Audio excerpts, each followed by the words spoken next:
परभणीमधील वसमत पाथरीवरून जाणाऱ्या महामार्गावर अनेक पंप बंद आहेत। वसमत रोडवरील पंपावर नो स्टॉक असे बोर्ड लागलेत। अनेक चालक रात्रभर या पंपावर असे ठाण मांडून आहेत। तर जळगाव शहरामधील 10 पैकी 6 पंप रात्रीच्या वेळेला बंद आहेत। तर वाशिममध्ये 11 दिवसांपासून डिझेल तुटवड्याची स्थिती कायम आहे।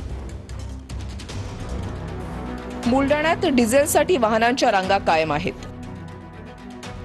रात्री सुद्धा ट्रॅक्टरसह इतर वाहनं डिझेलसाठी रांगेत लागलेली।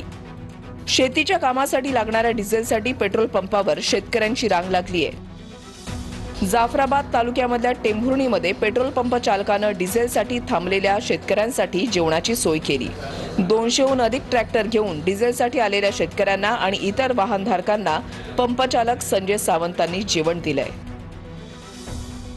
धुळे जिल्ह्यातील 182 पेट्रोल पंपांपैकी 9 पेट्रोल पंपांवरील डिझेल साठा संपलाय। लडिंग गावाजवळील पेट्रोल पंपावर परप्रांतातील ट्रक चालकांची डिझेल भरण्यासाठी मोठी गर्दी। 400 लिटरच्या टाकीमध्ये फक्त 100 लिटर डिझेल दिलं जात असल्यानं ट्रक चालकांनी नाराजी व्यक्त केली आहे। गडचिरोली जिल्ह्यात 62 पैकी 12 ते 13 पंपांवर नो स्टॉकचे बोर्ड लागलेत। या पंपांवर 2 ते 3 दिवसांपासून पेट्रोल आणि डिझेल पूर्णपणे संपलेलं आहे। 1 आठवड्यानंतर शेतीची कामं सुरू होणार असून डिझेल मिळत नसल्यानं शेतकरी चिंतेत आहेत।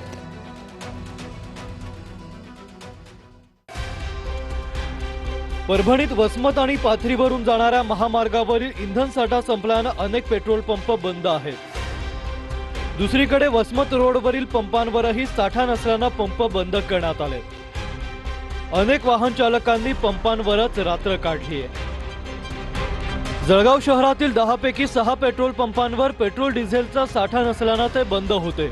उर्वरित 4 पंपांवर पेट्रोलचा मुबलक साठा शिल्लक होता, मात्र डिझेलचा साठा उपलब्ध नव्हता। इथं पेट्रोल शिल्लक असूनही काही पेट्रोल पंप बंद ठेवण्यात आले होते।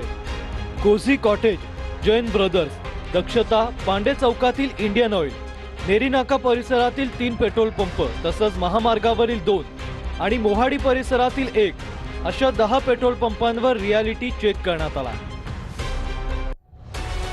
वाशिम जिल्ह्यात गेल्या 11 दिवसांपासून डिझेल तुटवड्याची परिस्थिती कायम आहे। मात्र डिझेलसाठी पंपांवर लागणाऱ्या रांगांमध्ये काही प्रमाणात घट झाली आहे।